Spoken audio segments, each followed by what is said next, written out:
or the economic value of a road, or the economic value of a new railway line, I'm asking you, young people, what is the economic value of peace? How do you quantify peace?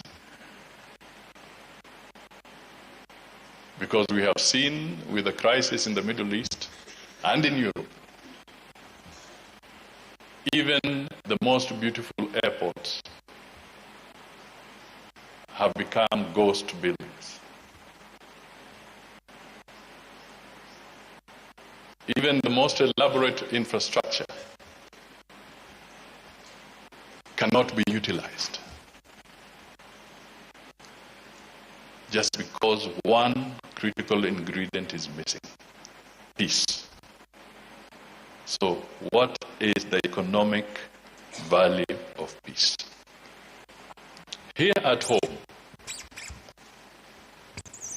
perhaps I may be wrong, but in recent times I would say that one of our most devastating moments, one of our darkest moments, was the post-election violence that ensued after 2007-8 elections. We lost 1,400 young people to violence.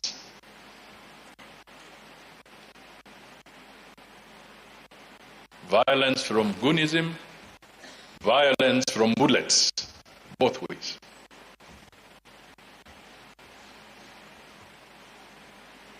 Politically instigated violence.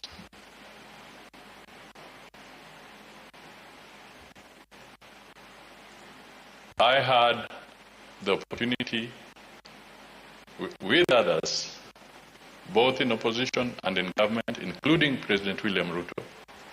We spent 42 days at Serena under the chairmanship of the late Kofi Annan,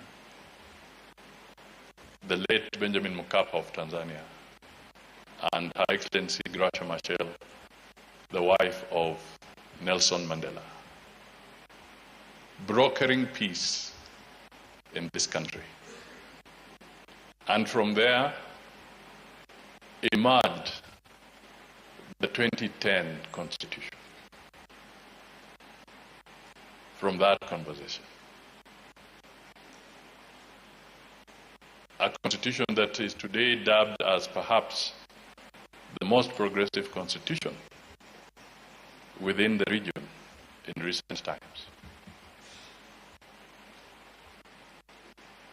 Let us reform, let us change, let us build our nations, let us bring peace,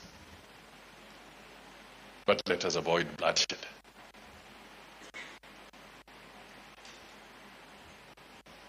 The church that I address today, you have a big footprint in the region. Open the back channels.